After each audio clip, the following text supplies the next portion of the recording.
Last week we had the opportunity to discuss disagreements as a space for spiritual practice.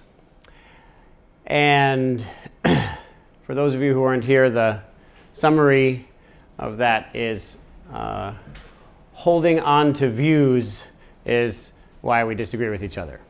Okay, so when we have disagreements, it's because we're holding on to certain perspectives, certain ways of looking at things. Today we have the chance to talk about agreements, how to make agreements as a sacred practice. And what would the basis of agreements be? No belief. Actually, no. Basis of agreements is belief, is views, is holding on to certain perspectives. And thank you, Andrea, for speaking up, because Andrea did something which I really like. If any of you would like to follow suit, please do so. She sent some questions as the week passed and a couple of emails regarding the last talk I gave. And I have a really good job.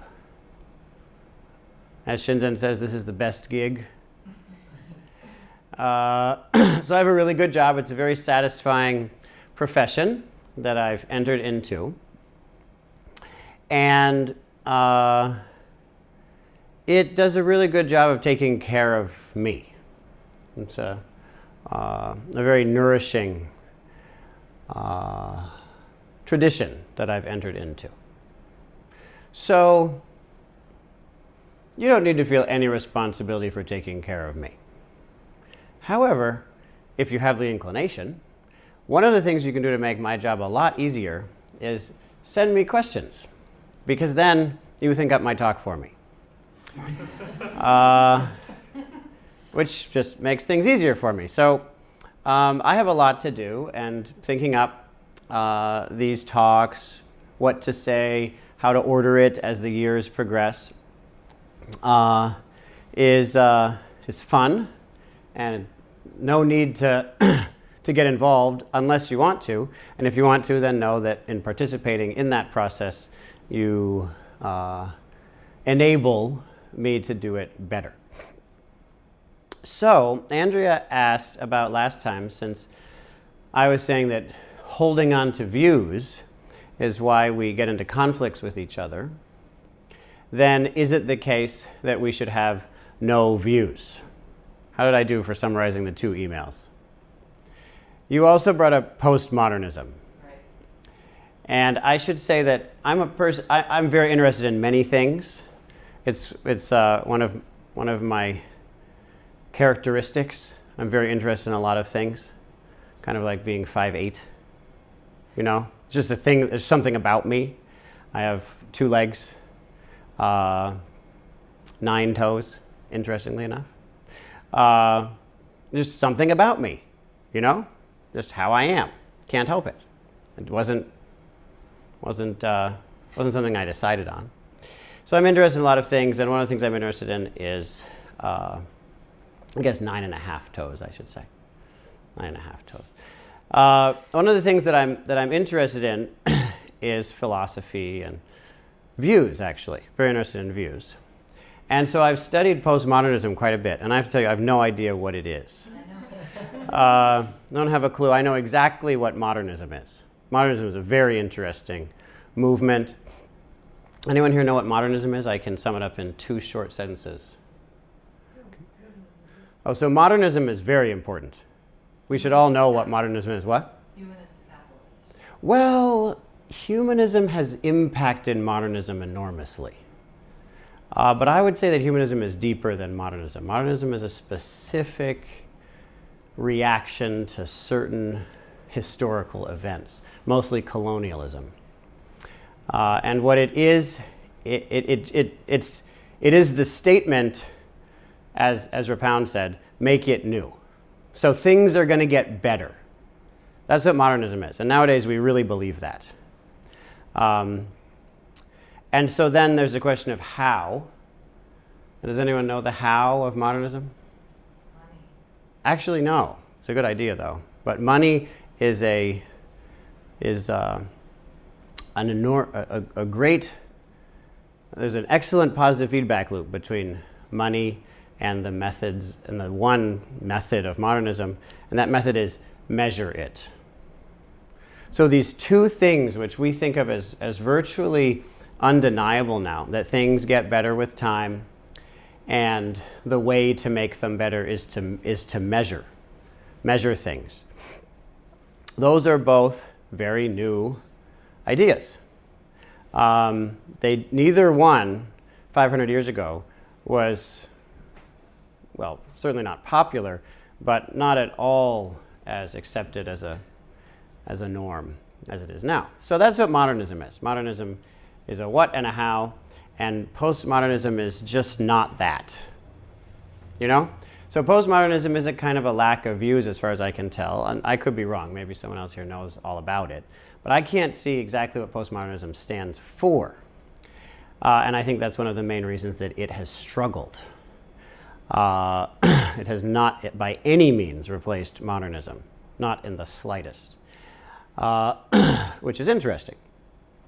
It's just sort of people who don't really buy into modernism but don't really know anything else. Something, I don't know. That's postmodernism as far as I can tell.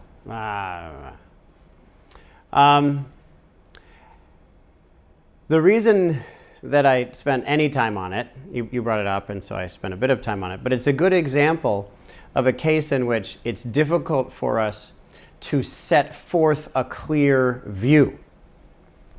If we're not able to set forth a clear view, then there isn't a basis for the human mind, for the way our minds are, to form trustworthy agreements with each other. When we form large-scale trusting agreements with each other, we do so on the basis of specific belief systems, on the basis of certain views, on the basis of certain shared stories. So because we tell the same story about our lives and the world, we're able to function in the same context. Because we're functioning in the same context, we can trust each other. We have the same value system, we have the same goals, and we more or less have the same methods. So measure it is a very common point. Money, as you say, is another. If we all agree that money has value, then we can form trusting relationships with each other. A lot of the time, you'll see that people portray their views outwardly as much as possible. So you see me, I wear this shawl, I wear certain clothing, shave my head. That's in order to convey a certain message. I'm trying to portray something, that I have a certain value system. And you may not know exactly what it is, but you might be surprised if you found me killing things. Right? You think, somehow, I don't know why maybe, it doesn't seem to fit with the shawl and the no hair. I don't know exactly why maybe, but there's something about it that doesn't quite fit. Other people who have, or how about this, if you saw me valuing money, if you saw that I value money over morality, right? You might think, then why does he wear that shawl anyway? There might be that thought, for at least some of you. Certainly in Asia, that would be the reaction. What? This doesn't work at all. Very different from if I were wearing a different uniform, right? People who worship money wear a different uniform, right? What is it? Does anyone know that set of robes? A suit and tie, exactly. What? I was going to say bad t-shirt and jeans. Bad t-shirt and jeans is that you both value money and you value software, I guess, or something like software. You think software is the way to make a difference in the world, and perhaps money. But actually, the bad t-shirt and jeans may signify actually another religion. Maybe. I think it's still unclear, but the worship of data may be a little different from the worship of money itself. So that's taking modernism to a really fascinating level. The existence of that sect of modernism is a reason to think that postmodernism has not succeeded. So anyway, there's a clear set of robes, and it conveys a message. And so if you're wearing that set of robes and you see someone else wearing that set of robes, and the two of you are saying, hey, we agree, we have the same value system, therefore we can trust each other. I can trust you and you can trust me because we're both trying to do the same thing here. We have the same teleology. We have the same purpose. We have the same value system. And because we share that, we can, well, share a life.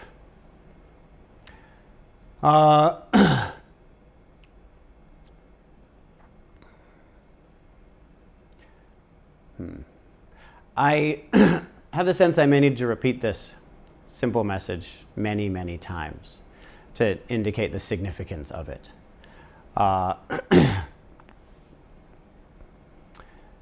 This aspect of a, quote, social convention is how they translate it from ancient Buddhism, what I call a shared fiction, and certain modern scholars call it that as well.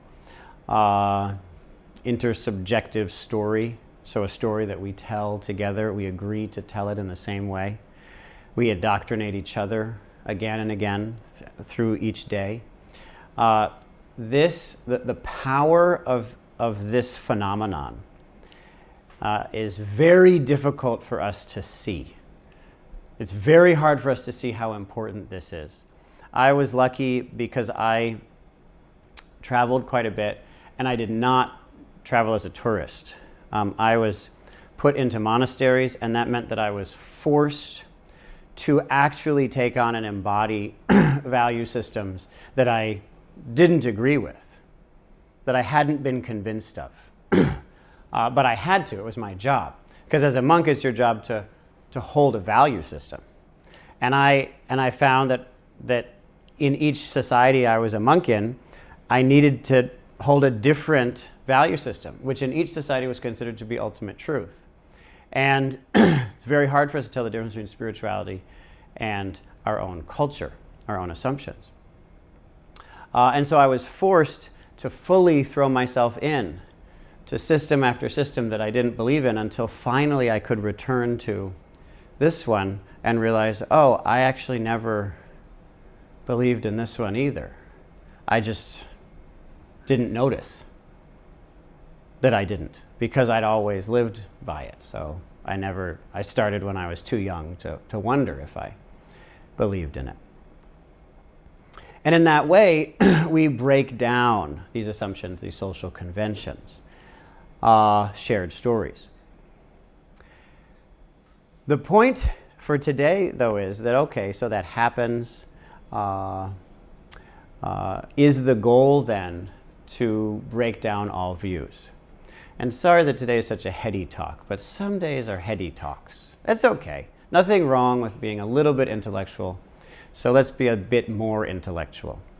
There was something called Greek philosophy. It was really important, especially in the West. Greek philosophy was highly significant and has impacted all of our minds more than we probably know. Who's the most famous of the Greek philosophers? Probably the most important? Plato, yes. Maybe Aristotle.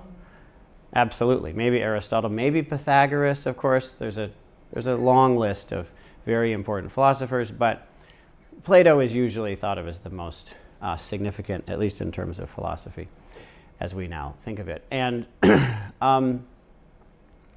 Plato had a school of philosophy. Anyone know what that school was called?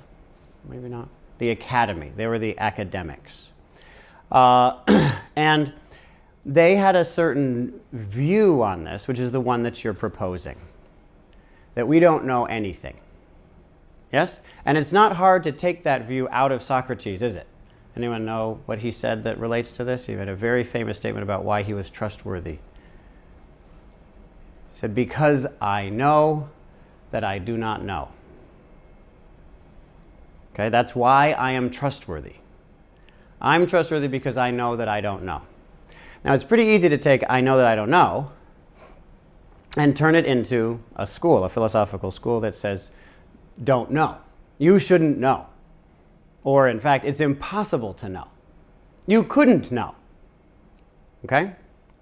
Pretty easy, and that became what is now referred to as academic skepticism. But there was another kind of skepticism. Anyone know who founded that one? See, heady talk, sorry. His name was, well, someone must know. No one knows, really? Pyrrho. You don't know? Oh, Pyrrho. It's officially called Pyrrhonism. It's a different kind of skepticism. And that form of skepticism was not purely hypocritical in the way that the academic form was. If you say you can't know anything, that's obviously and immediately hypocritical. And it's worth, I'm not going to get into it now, but it's worth asking, why would such an intelligent group of people buy into something so utterly stupid? Why? And there's a reason for that, but we don't have time for that. We only have 10 minutes left. So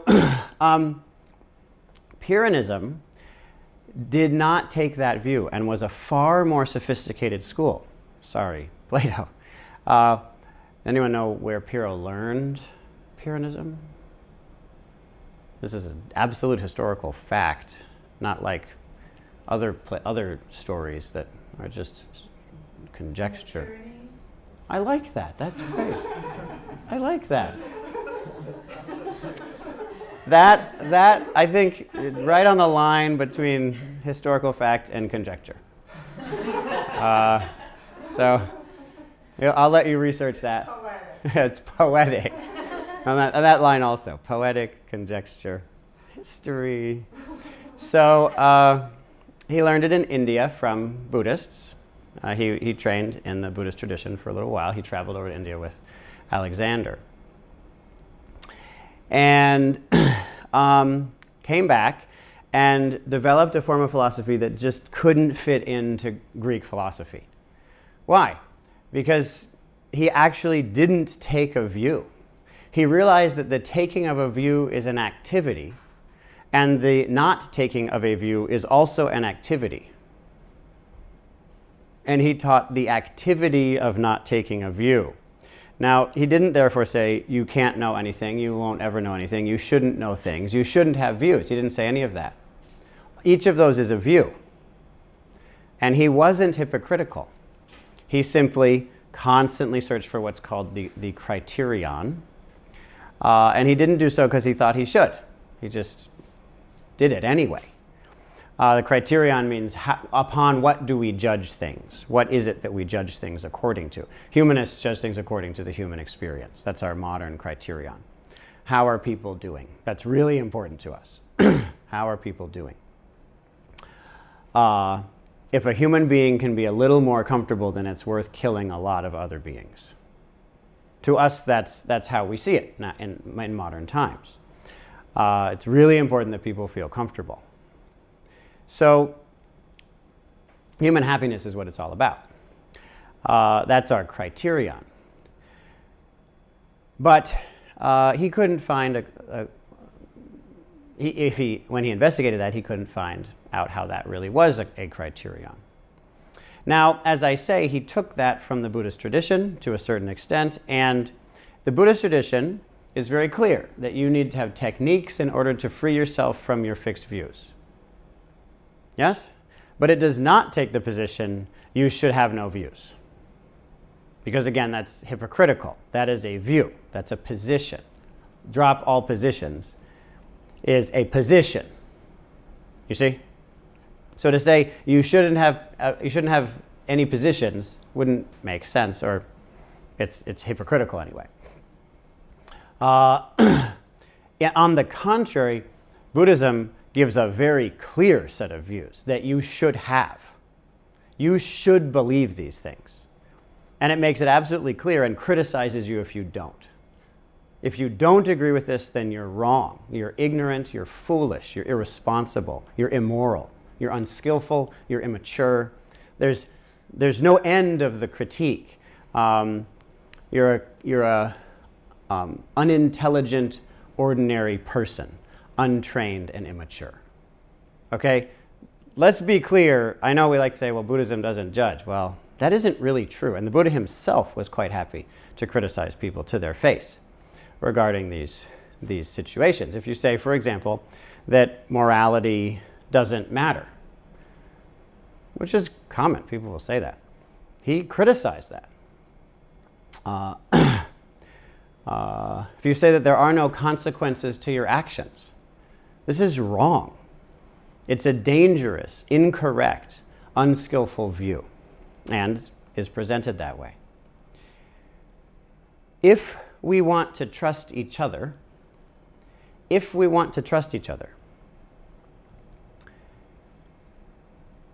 we're in a relationship, in some kind of relationship with someone, and we want it to be a relationship that's trustworthy, then what's most important is that we can make trustworthy agreements with each other.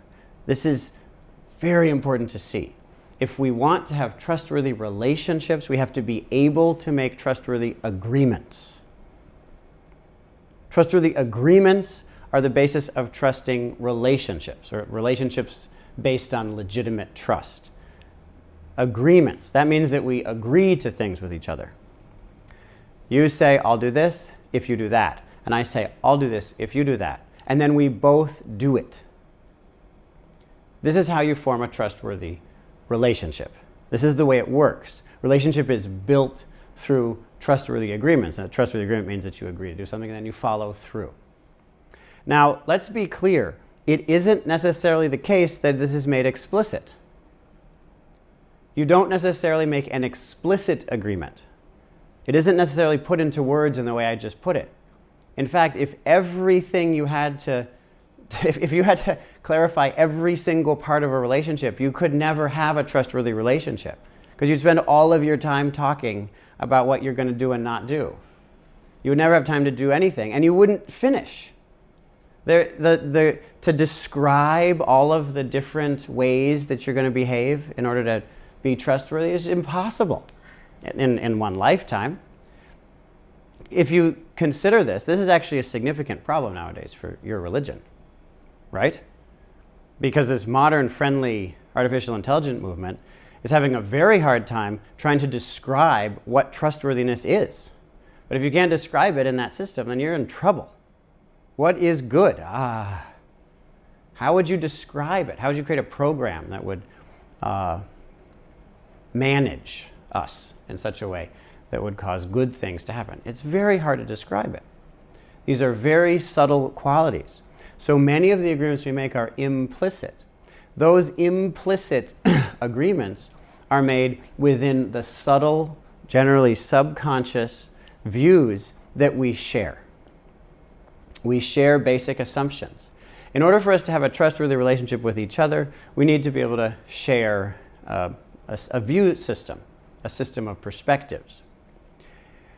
In order for us to be generally trustworthy on a large scale, which is to say trustworthy to everyone with whom we have a relationship, which is who?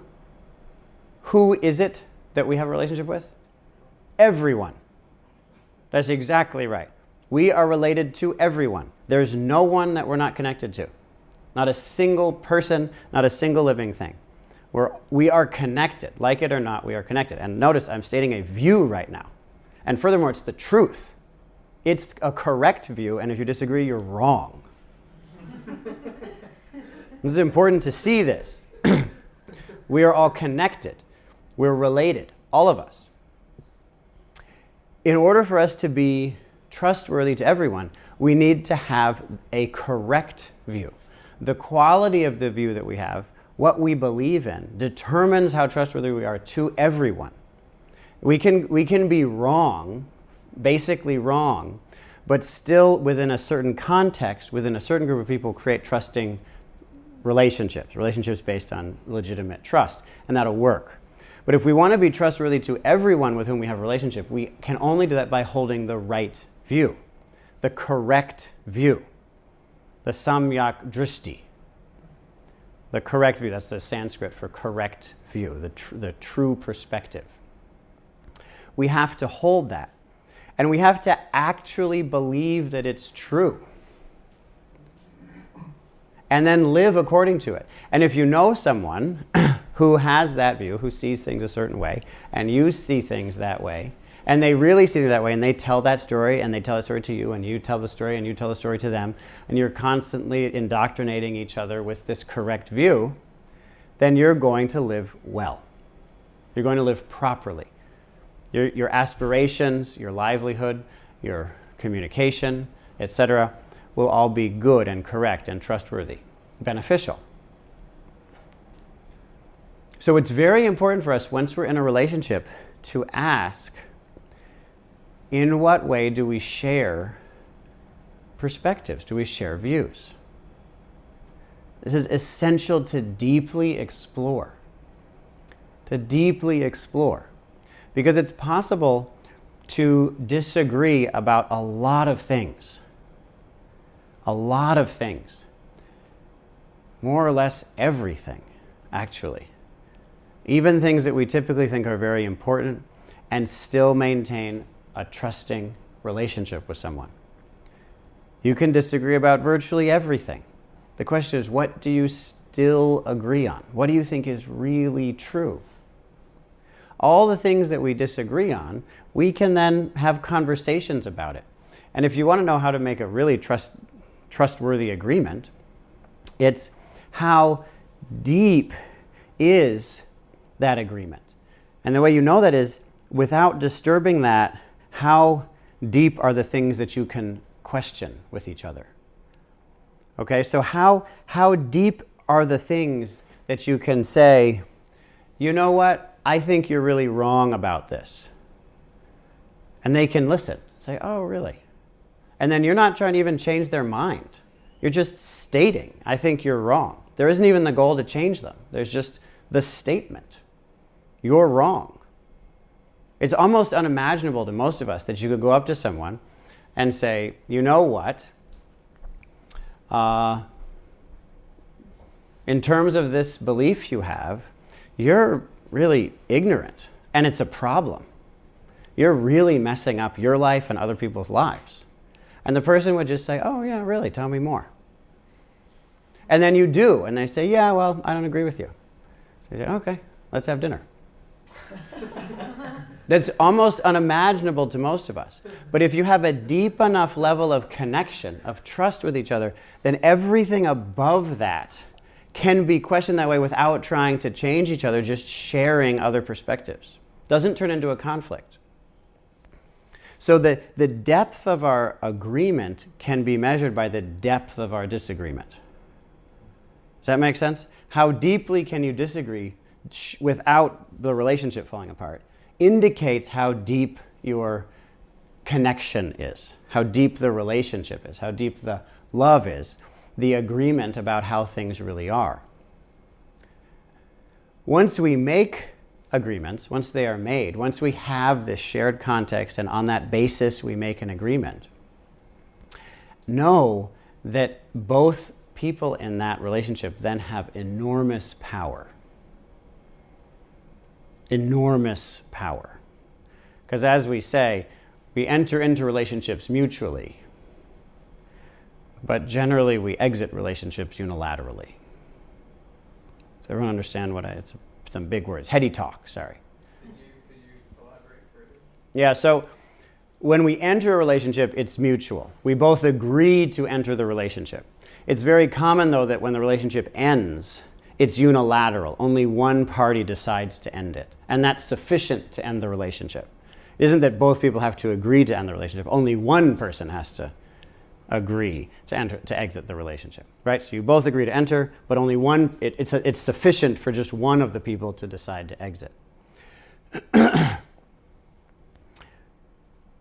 In order for us to maintain the relationship, we both have to understand the power that we have when an agreement is made. Because each time we break the agreement, that in itself is already creating the divide that may not happen for a while. So both of us have enormous power once we're in a relationship. That's power to help the person, to heal the person, to help ourselves, to heal ourselves, to help the world and heal the world. There's enormous power. There's nothing more powerful in the whole world than a trustworthy relationship. It is the thing that changes the world. It's essential to see this clearly. Individuals don't change the world. Individuals don't make much of a difference to anything. Sorry, what can an individual do? Well, maybe you can build a shelter.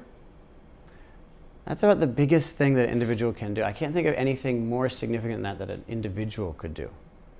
Right? Maybe you could build yourself a shelter.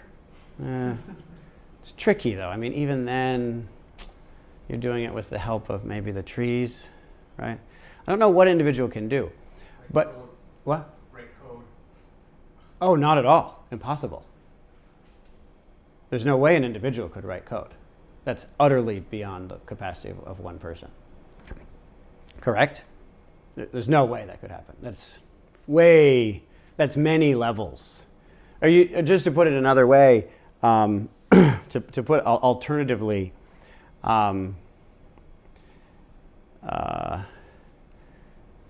the computer on which you would write code, that computer, there's no one on earth who understands how to make that computer.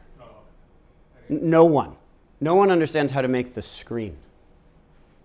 No one. There's no one alive who can make the screen, the monitor of that computer. Correct? Would you agree? I don't know about the screen specifically, but certainly the computer. Certainly the computer. I'd be very surprised if anyone even knew how, much less able to. Of course, it's impossible for one person to actually do it. But even understanding how to do it, I don't think that there's anyone who knows how to do that. We can maybe disagree with this. But even at that level, I mean, that's the level where maybe we're going to start disagreeing, but the computer is just impossible. I don't think anyone in the world knows how to make one of these chairs. Seriously.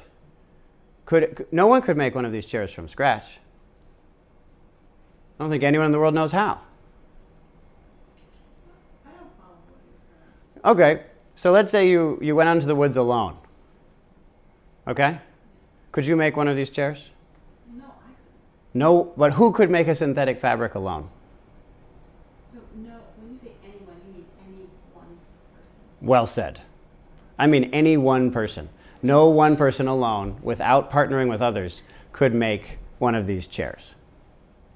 Okay, synthetic fabrics aren't so easy to make on your own, especially this kind of synthetic fabric. You have to go out and find the fossil fuels. You then have to dig with what? With a shovel? So you have to make the shovel alone. How are you going to do that? Well, you have to go get the ore. Smelt it. How are you going to do that? What? With your nose? Excellent. Smelt it. Funny. So, I mean, it goes on, and then finally, yeah, you have the oil, and that doesn't mean you can make the fabric. So, and you're not even, you haven't started on the chair yet. There's some foam in this. How do you make that? So it's very important for us to start to see how interrelated we are, how interdependent we are. That it's because we can all work together that the modern world exists. If we couldn't work together, consider this room. And just consider in this room, what here could exist if we weren't working together? There are very few objects in this room that would exist without human cooperation. Very, very few. But we don't notice this. We have a myth in our society that individuals change the world. Individuals do not change the world. Individuals can do virtually nothing. If human beings stopped being able to make trustworthy agreements, okay, oh no, we're really out of time. But remember, people recently have been worried about poof and free fall? Remember poof and free fall? So poof and free fall are two themes of the past few weeks when I've been talking about letting go of views.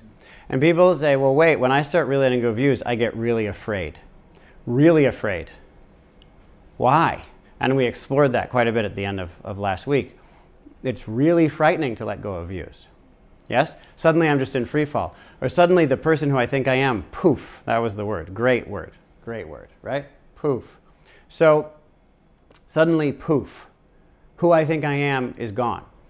It's actually much more serious than that. If human beings stop being able to make trustworthy agreements, and what allows us to make trustworthy agreements? Holding shared views. If we stopped holding shared views, therefore stopped being able to make trustworthy agreements, within a matter of weeks, 7 billion people would be dead. It's true. The human race would almost go extinct. Not go extinct, maybe go extinct, but maybe not. But certainly, if you round to just a billion, it's 7 billion people who are dead. We couldn't maintain this society. Modern farming wouldn't work anymore. Transportation wouldn't work anymore. Communication wouldn't work anymore. The whole modern world would collapse. Chemical factories would blow up. The Postal Service. The Postal Service, good point. Postal Service wouldn't work. That's exactly right. That's exactly right. And the atmosphere would fill with dioxin. Both things would happen, and neither are convenient for us. So we're afraid because we're terrified of what would happen if we couldn't maintain trustworthy relationships. And there's a good reason for that. It's very dangerous. A person who can't make trustworthy relationships is alone. And a person who is alone is dead. A human being alone is dead, except for a few who barely survive after this apocalypse. It wouldn't only take us out. It would be a disaster, maybe even a worse disaster than the one we're intentionally creating. So it's reasonable that we'd be so afraid. So what do? We figure out ways of telling better and better, more and more accurate, more and more loving stories. We tell those stories constantly. We wake up in the morning and we start telling that story. We tell that story to ourselves all day long and we start sharing that story. And it's by sharing, promulgating, proselytizing that story that we change the world. Because it's according to the stories that we make our agreements. And if those agreements are trustworthy, those agreements are what change the world. The relationships are what change the world. So it's our job to not buy into the hypocritical view that we should get rid of all views. Naturally, there's a benefit to being capable of freeing ourselves from views. Of course there is. And so we do that as a practice. That's different from holding the position that we should get rid of all views. Instead of that, we intentionally build up better and better views. Does that answer your question? Excellent. So we'll spend the rest of the time just telling a better story in terms of ourselves, and then we get the rest of our lives to start sharing that story in such a way that we can live by it. That we can live by it. We can really live by it, even if that means making enormous personal sacrifices. It's to the extent that we're willing to make personal sacrifices for the view that we are trustworthy to others who hold it.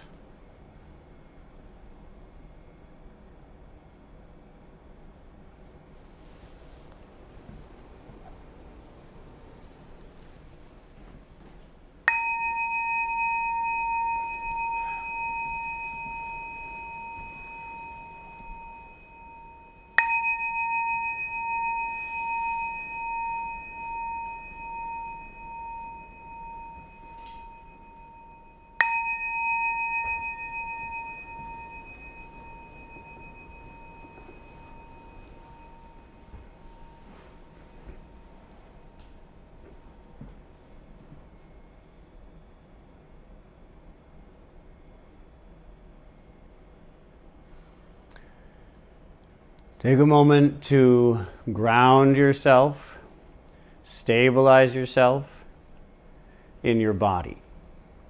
That's done by adjusting your posture so that you feel relaxed and also magnificent.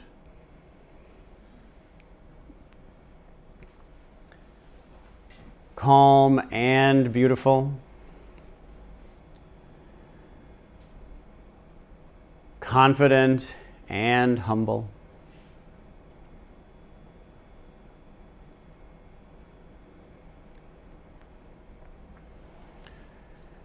And then use your breathing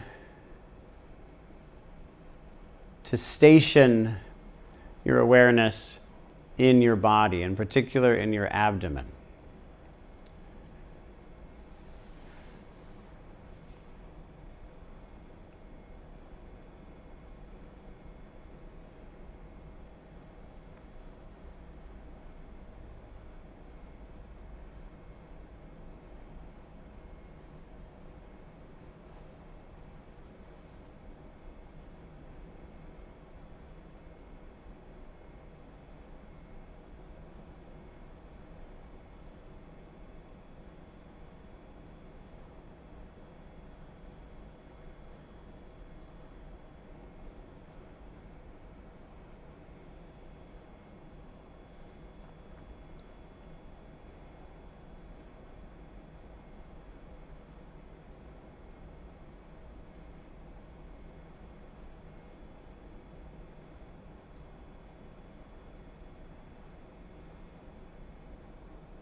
This practice, this form of meditation, is one based on thoughts and emotions.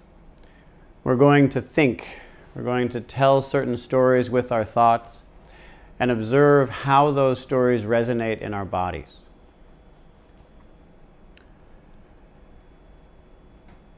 The first story that we're going to tell in a way that's as compelling as possible. I'm going to tell this story for the next 15 minutes without stopping, with diligence and fortitude.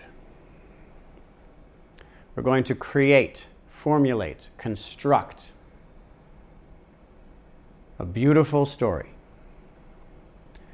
And the story is this. Tell yourself, I am trustworthy. Tell a story about your life, about your entire future, that proves that you are trustworthy, that you are a trustworthy person. This is about identity. This is about self. This is a view about self that you are conceptualizing with diligence, vigor, commitment, power, belief. Tell yourself that story. I am trustworthy. I maintain trustworthy relationships. I make trustworthy agreements. I take care of myself and others in responsible ways. I sacrifice my own comfort for the benefit of the world. Why? Because I am trustworthy.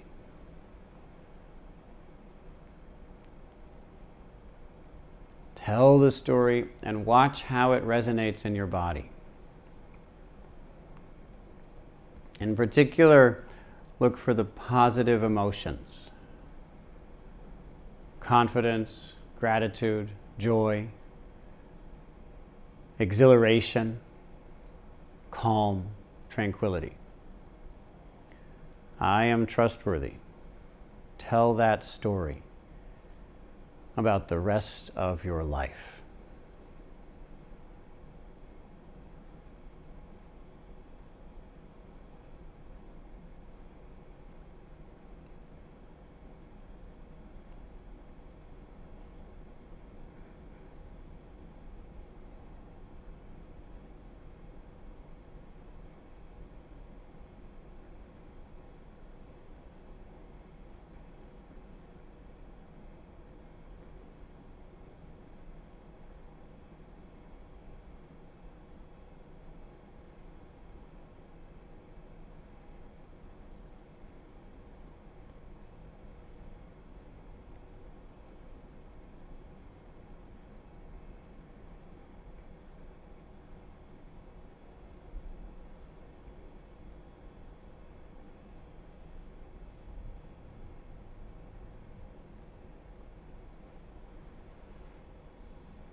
If you get distracted, bring your attention back to that story and start telling it again.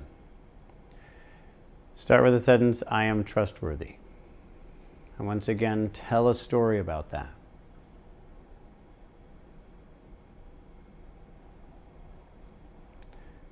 If you'd like, you can start in your past. Recall instances that demonstrate your trustworthiness. And then again, move into your future. Explain to yourself, convey to yourself that you are trustworthy.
If you find yourself becoming distracted or having difficulty telling the story, simply repeat the phrase, I am trustworthy, I am trustworthy, I am trustworthy, I am trustworthy, until you find yourself naturally moving into a story about that. Naturally, there may be other directions we're compelled to go in as well. For example, here are all the reasons I'm not trustworthy. For now, set that aside. And bring your attention back to I am trustworthy. These are the ways. This is how I live that is trustworthy. This is how I will live that will be trustworthy. And again, repeat it and repeat it. And know that you're surrounded by people who are doing the same.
Very good. In a moment, I'll ring the bell and you'll have the opportunity to continue to tell this story as you move around. You should feel free to get up, walk around, even go outside, but try to be back in your chair within about 3 minutes, and we'll continue with the next part of the exercise. Remember, if you choose to move around, continue the technique. If you choose to stay in your seat without moving around, continue the technique. In any case, continue the technique. The technique is repeat, I am trustworthy, and tell a story about that. Convey that story to yourself while attending to the response of your body.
Let's continue with the exploration of views that make us trustworthy so that we can change the world in positive ways, so that we as a community, so that we in relationship can change the world in positive ways.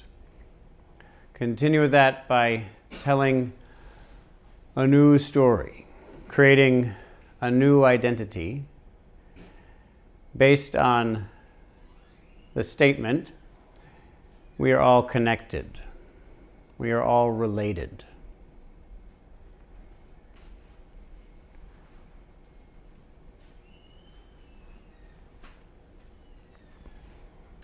Begin to repeat that. We are all connected. We are all related.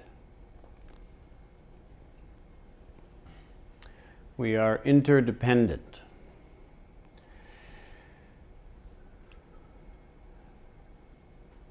Repeat that and start to tell a story about that. How do we live, having accepted that that's the case? How will our future unfold, given that we accept that we're all connected?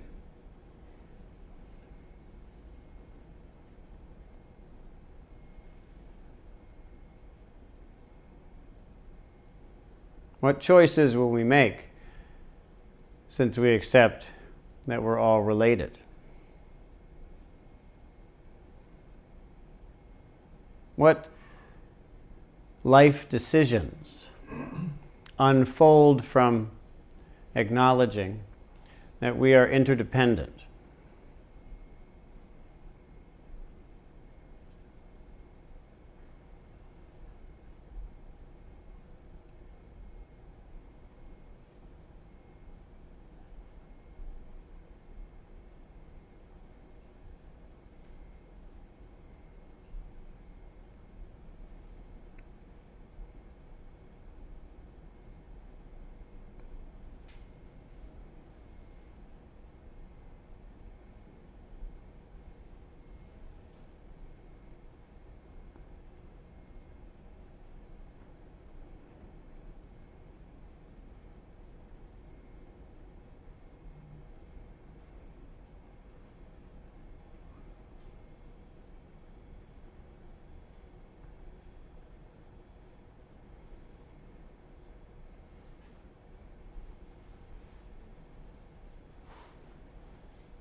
Once again, if you find yourself becoming distracted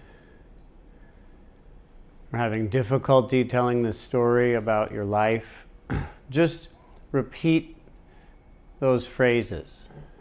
Or choose one of them and repeat that one again and again until naturally you find yourself telling a story about it.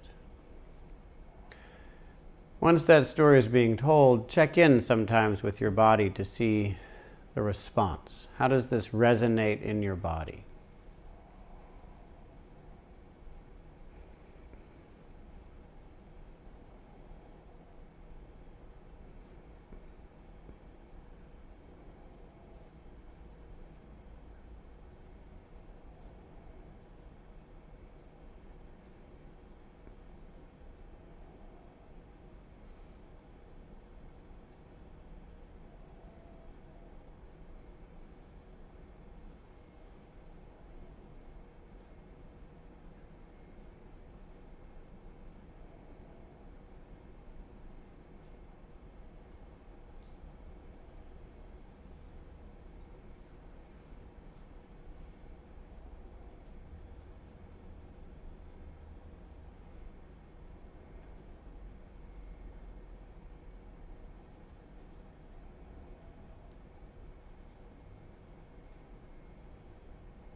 Very good.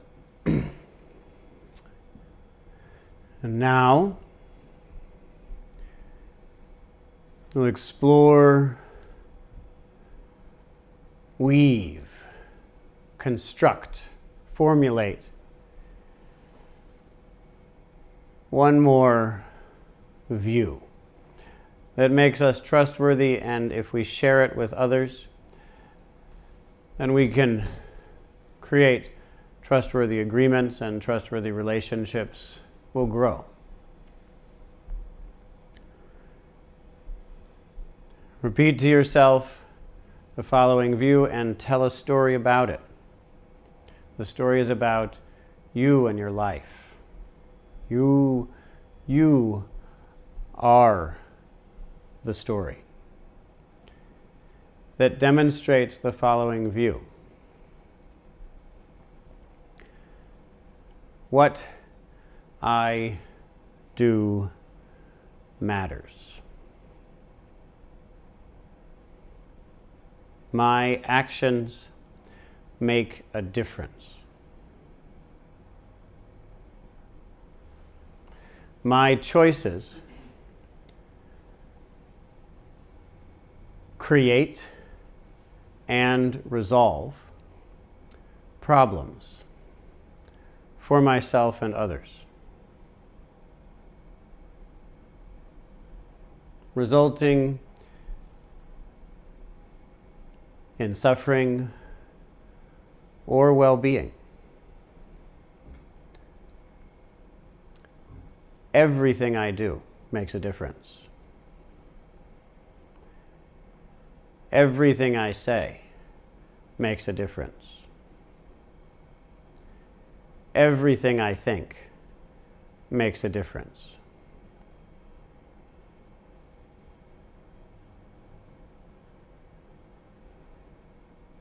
Express this to yourself. And tell the story about how you'll live your life in accordance with this.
This is a time for any questions, comments, reports, discussions that you'd like to engage in.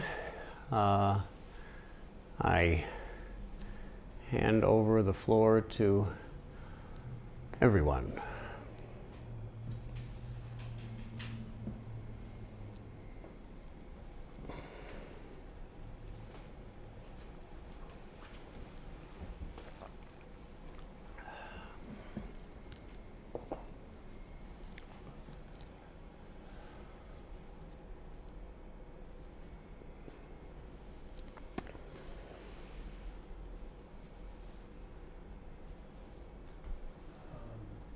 So, different experiences with each change to the practice. In the first one, I noticed when I was saying that I was trustworthy, some part of me didn't really believe it. Mm-hmm. And then came the thought that was like, because of that, you're trustworthy. It was like, because some part of you can see that you're not completely trustworthy, there is trustworthiness there. Mm-hmm. Which reminded me of a thing that Judy says, which is that acknowledging, part of being trustworthy is acknowledging the parts of us that are untrustworthy. So that was really interesting, and actually felt really good to have that sense, and it came with a kind of feeling of confidence. That it's okay, there's like safety in that. Mm-hmm. And then for the last one, I was surprised at how hard I had to try to see that everything I do makes a difference. Mm-hmm. It was like I was really trying, and it was just like, why does everything I do matter? Maybe like in a little like minute sense, but it was really hard to like actually connect with that on like a feeling level. It just felt, it was almost like depressing seeing that. It was just like, why don't I actually feel that everything I do matters? Mm-hmm. Yeah. Yes. It's very rare that we believe that. But it's the essence of what we call right view. That's the significant aspect of right view, seeing things accurately in a mature and beneficial way. It's very important that we come to the point that we see that. I was ordained halfway through my time at college. I was at college for a while, and then I left for a few years, trained in a monastery in Japan, and then was ordained and went back to college. And at the end of my time at college, before I went back to that same monastery again, I gave a talk. And the talk was called My Way to the Way. I very much liked that title. I've never had a chance to use it again, but I liked it. So My Way to the Way. It was a talk. I think it was a 2-hour session, and about half an hour, 45 minutes was a talk, and the rest was a question and answer discussion, kind of like this. And the climax of the talk, and the way that I tried to present it, was a statement made by Harada Roshi, the teacher who ordained me in Japan. And he said that the essence of being a leader is taking responsibility for everything that happens. Okay? And when he said that, that to me was very empowering. It's one of the most exciting moments of my life, actually, because I could hear it. I'd been training for a while. I'd cultivated the ability to accept that. And then when he said it, it crystallized and could feel it shift my body. And I told it because it had been such an important experience for me as the climax of the talk. And then there was the question and answer period. And someone said a little bit different from what you said, but perhaps a bit similar as well. He said, seems like that's just terrible. If you have to take responsibility for everything that happens, so many terrible things are happening, that means that I'm terrible. It's my responsibility to do something about it, and I'm failing. I bring it up, I don't believe, tell me if I'm mistaken, but I don't think that's exactly what you're saying, right? Yeah, so you're saying a different side. The other side of it is it's terrible if we don't take that responsibility, if we see ourselves as irrelevant. Correct? Sort of. What are you saying? More just that it was really hard to connect with that statement that everything I do matters. It Right. was like, it was really hard to find evidence for that in a way that was shocking, that I had to try so hard just to, like, it seems so obvious that everything I do matters. It's like I walk through a room and the air that I move Yeah. touches somebody. Yeah. But it was like the felt sense of everything I do matters just felt almost absent. Yeah. How is that different from what I said? How is that different from the statement that I don't really believe that what I do matters and I actually believe that what I do is irrelevant? I guess it didn't really feel like I actively believe that what I do is irrelevant. You just don't really believe anything. It's just like it feels like a void. Yeah, you don't believe it's irrelevant, you don't believe it's relevant, you don't connect with it. Yeah. And that's the difference from believing that what you do doesn't matter. You just don't really care. Right. Right. Great. Okay, very good. So then that's another way to look at it, right? These are various perspectives on the same highly problematic view, which, as far as I can tell, is the most evil view in the world. To my knowledge, this inability to understand that what we do matters, the fundamental apathy regarding our choices, is the most damaging way of looking at things in the world. There's nothing worse than that on earth, as far as I can tell. And interestingly, the Buddha said that also. He himself said that this perspective, there is nothing given, nothing received, no mother, no father, no good, no bad. One can kill, injure, maim, and no evil is done. One can help, serve, protect, no good is done. What you do doesn't matter. Yes? So don't worry about it. Don't care. Right? This apathy, as we might call it, this indifference, once you enter that state of mind, it's very difficult to get out. Why is it so difficult to get out? Well, you already said it. Why? Because you don't see the point. Right. You don't see the point. It's hard to gain the motivation to get out. Yes? Furthermore, something that a lot of the residents, such as yourself, one of the great benefits to full-time training, as you know, is coming to the point of that indifference being untenable, being impossible to sustain. Because you receive feedback day after day from the people around you. Because the society that we live in, that our little structured society we live in, is designed to constantly show you that what you do does matter. Right? It really does matter. There's a point which not everyone lives at. I would recommend to you, in your household, set it up that way. Set it up so that there's a constant feedback to each other. What you do matters. What you say matters. What you think matters. And it's coming back. It's going in every direction. Everyone constantly holding each other accountable to everything that everyone ever does. That should be a constant feedback loop. And often that isn't really what's happening. Just to clarify before I move on, a lot of the time what's happening is people are just fighting over stuff. Right? That's very different from what I'm saying. It's not, hey, you're wrong, stop the thing you're doing. That's not the same message as what I'm saying. What you're doing has an impact. And here it is. This is the impact, right? That's very important to convey, okay?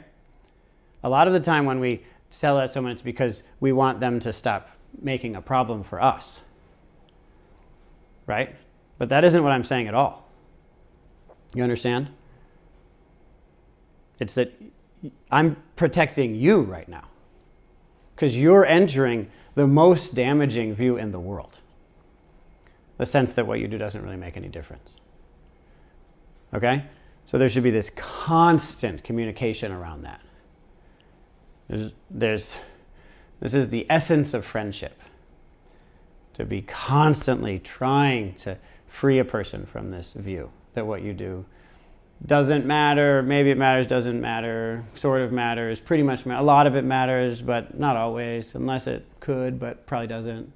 That eel wriggling, it's a technical term in Buddhism, that constant escaping from any position, not needing to make any commitment to anything, always avoiding being locked into seeing things as they are, being unable to avoid the impact that you have on others. That is extremely dangerous. Now, you live in a situation where this is getting hammered home to you. Right? It's true. It's terrible, right? I mean, you laugh because it's awful. So, so constant. And without, I mean, you all probably get a sense of me. I have no shame around saying what you do matters. You said you would do that. You didn't do it. You should have done it. It's making problems. Yeah, I see you're uncomfortable with that. Feel uncomfortable with that. Yeah, I'm not going to help you through that. You made this problem. Stop making that problem. You've seen me do this, right? I don't have any shame around it. Why? Well, let's say that you were starving, right? And I brought you a delicious, healthy meal. Should I feel shame? No. I should feel proud, confident that I'm helping you in this way. And that's exactly what I'm doing when I point out to you that what you do matters. Yes? I'm saving your life from misery. Right? That's what I'm doing. So I don't have any shame about treating you with love and respect. Okay? Okay. So there we are, starting to face this. Trying to avoid facing it. Eventually we can't avoid facing it. Yes? And what do we do then? Run away. Run away. That's what we do. Run away. You get to the point where the identity, what I do, I'm the sort of person who doesn't matter. Who am I? Someone irrelevant. Or at least pretty much irrelevant. I mean, I don't even know if it matters if I matter. I mean, what matters? What is mattering? Right? That identity, that mushy, gray, meaningless identity that we have fully attached ourselves to, we feel safe in that. Yes? That person, if met with this clarity day after day, cannot survive. And when we get to the point when that person is going to break down and we have to face how much we matter, we start to have to face our own power. Yes? What's the first thing we use that power to do? Cry. Yeah, cry. Cry. Run away. Break down. What? Freak out. Just get out of here. Do not stay with this. And it's to the point that it's predictable, you know? You realize, oh, I got to get out of this situation. You can think up a whole list of reasons that you need to get out of this situation. They're good reasons, so many. And strangely, they really matter. Right? Which one of these things really matters? But who I am, what I do, that doesn't really matter. So I should just do these things. I mean, it doesn't matter. It doesn't make sense to us because nothing matters to us. We're being hypocritical in the moment. It doesn't matter. Nothing matters. We're grabbing onto the straws, right? Because in a strange way, once we've identified that fully, and this is a very important view nowadays. This is the view, let's get real here. This is the view that sustains this destructive civilization. The reason that a destructive civilization is the status quo and is in stasis is that people believe this. People believe that what I do doesn't really matter. So what? I mean, I couldn't make a difference anyway. What is a difference anyway? I mean, I'm one person. So what? Right? But because we all think that way, we still think in terms of individualism and not think in terms of the agreements I make with the people around me, the society I engage in. What we do can have an enormous impact. We don't think that way. We just think that what I do doesn't matter and that's it. Because we don't share the view that we matter and that therefore you matter, we start seeing each other that way, right? Because we haven't gotten to that point, other forms of trustworthiness, other forms of shared story win. You understand? And so you have people who want to make the world a better place, who are striving to save life on Earth from human greed. You have other people who feel like, so what? I'm not going to try to destroy the world. I'm actually not going to really try to do much. Try to be comfortable, I guess. Maybe that has some meaning. Hedonism is kind of, you don't have to worry about whether it has meaning, right? And this group is far more powerful. And without attempting to is destroying life on Earth. This group is attempting to save it and failing. Why? Because we haven't shifted into the realization that we are interconnected and therefore everything we do has an impact. And that when we share that view, we as a community have power, right? Therefore, it's clear that, to me, that view, that stuck view, is the view that is most fully responsible for the elimination of the beauty of life on this planet. It's essential that we break through it. But you have to see that by definition, that it's just logical that the only way such a view could survive is if there's something within us that clings to it deeply and is willing to do anything to avoid breaking through it, including suffer for the rest of our lives. Otherwise, we couldn't hold on to it. It must be that powerful. You understand? Because it's irrational to hold that view. As you say, it isn't logically consistent. It isn't emotionally satisfying, right? It has no meaning to it. It's terrible. So the only way we could sustain it is if we grab on tight and ignore everything. It's pure ignorance, right? It's ignorance and craving tangled together in a knot. And we just keep on tightening that knot, right? Please see that view, that identity, is very intelligent. It is very difficult to transcend. Very difficult. And it will use every trick in the book. It'll put you to sleep. It'll make you angry. It'll make you freak out. It'll make you cry. It'll make you run away. All of it.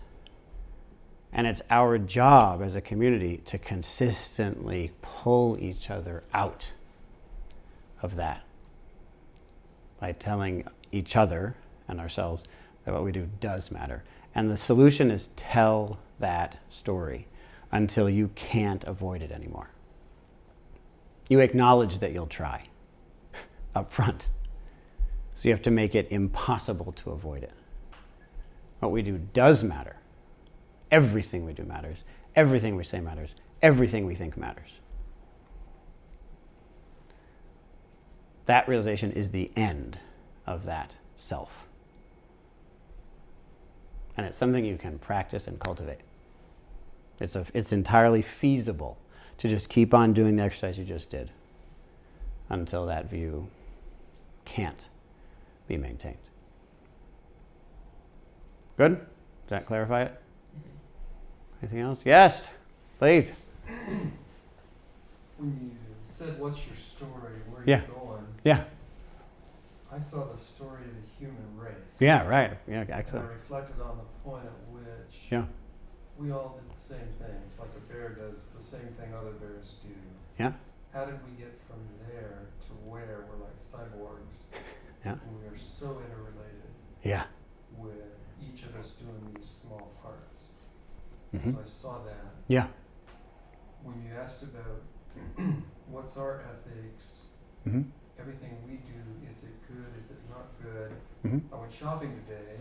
And Yeah. as Thank long you. as long as I stay slender, I'll eat what I want, get my exercise. Mm-hmm. But I'm with somebody that's looking at animal parts and how do they treat the animal? Mm-hmm. Is that really good for them? Was it harvested with free trade? Mm-hmm. And I'm wearing boots made by a dead cow, and somebody put it together in Indonesia for 50 cents an hour, and that's okay for me, but it made me kind of reflect on all that. And I think that there are universal truths, but morality is somewhat relative, and what is important for me is to know what my ethics are, and then to live that, because that makes me real, and it makes me honest, Mm-hmm. and it lets bad things not stick to me without the baggage. And the talk as a whole, Soryu, I've been here many times, I've heard you many times. This was my favorite. I love the format. It was like an honors class in philosophy, and then it goes into spirituality and ethics, and I could follow it, you know. Oh, that's Sometimes good. you're out there and I'm like lost, Yeah, but sorry. this was cool. Yeah. And the first time I went to Star Wars, it's the first movie I just wanted to watch again instantly. And I felt that way coming out of this one. I just wanted to get with my family and talk about it, come to the center and process the whole thing. Yeah. Thank you. And I liked the meditation as well. Oh, good. It's hard for me to sit and breathe and just do that, but when I have a guided imagery or questions that let me reflect on things, that's cool. I really can take off with that. Yeah. And feel like I'm growing. Yeah. Yeah. Well, we really appreciate the message that you've given us so much. You just gave again about we have to know our ethics and live them, because that's what allows us to be honest. That's a message that we have worked hard to embody. I appreciate that you've taught it to us so many times. Mm-hmm. I'm also really appreciating, like the talk I really appreciated, I really appreciated what you just shared. Just feel like a lot of opening in my chest. Mm-hmm. And yeah, this was just like really potent for me. There were so many threads. I don't know if I can articulate even a couple, but I feel inspired to try. Mm-hmm. I found the practice really resonant. It's a practice that's really dear to my heart in my life, and we just use a different name for it. Mm-hmm. What name? Co-creation. Yep. Co-creative practice, which basically what I do matters, what I think, say, or do, like has an effect, and it can feel in my body, and it affects people around me, etc. And then there were parts that were challenging. Transcending all views is something that's like really with me a lot in my heart, and it's kind of like it pulls my soul. I feel like that's one of the things that calls me to be explored in this life. And I also really struggle with it, and I've been struggling with it a lot in my own life. I have like a view that is kind of radical sounding to others, as I'm told, and I see life as whole and perfect, which can be challenging to believe when there are like negative and hurtful things happening to people. And I always say, like, yeah, it would take a book for me to explain what I mean when I say that. Mm-hmm. And so I have like fear of being misunderstood or hurting people. So I often like keep it to myself. And then here I just told a whole room of people. I thought you said it very eloquently. Yeah, Yeah. but it's really dear to me. And the other thing that came up was like with apathy. What came to me was like unconditional love and apathy. And I've often in my own exploration found that they can have like a similar appearance. Yeah, exactly. And I often feel my vibration, I'm clear, is like love. And I think that's why I can see such a range of things within and without. And feel like relatively like, to me it's like okay. And I also have a view my lens is everything's kind of illusion to show me that, which is just like a projection. And there was an article recently about the eyes are actually not receivers but projectors. And I normally don't seek out scientific stuff. I'm more in my own experience, but I thought that was interesting. And I think that the other thing that really was potent for me was this idea about communication. And I know, like, I've come from a really recent experience where I was taking on full responsibility for, like, something that, you know, like, an old me could have been like, this person is being this, and this, and it's not okay. And, like, but I knew it was, like, all my perception. It was all mirrors showing me different things, because that's how I choose to work with my life. And for months, I couldn't shake it. And I was feeling like anger and like entitlement, and I saw it, and I'm like, what is this? And I chose not to involve the person, which was hard because they were a housemate. And I was just trying to take on all this responsibility, knowing ultimately I created it. And I realized, like, we decided, like, we're actually gonna part ways. And I was like, wow, like, I feel like really the piece that I didn't notice was available. I think I noticed it was available, but I just didn't take the step of communication. And I wondered about it. I did ask and tried to feel in. So it wasn't a mistake, it was just what it was. But now I'm, like, reflecting and realizing, like, I think there are other practices that have been coming into my life that are asking me to, like, honor that in my process. That there might be some times to trust in that karmic interplay with other people, and that there's healing for them. And while it's awesome for me to take 100% of the responsibility on, to, like, trust that if I can't find peace in my body for some reason, or my mind, despite that view, that, like, opening the door and saying, I actually, like, need help with this. Would you be willing to communicate anyway? Even though I know it's like, I'm willing to own that. So that was just really helpful. So I just really appreciate it. Beautiful. Well said. Appreciate all that. You did a lot of different things, and there are each of them very powerful. Yeah, you have one more? I have one more. Yes. There was something else that when you were talking about, like, the destruction of the world, I actually felt like a contraction. And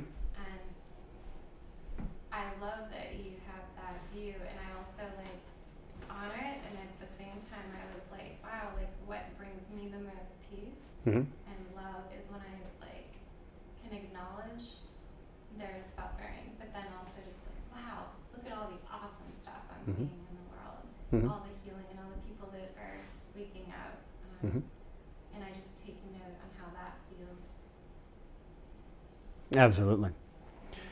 In the same way that when we take the only appropriate way to engage in full interdependence is through taking personal responsibility.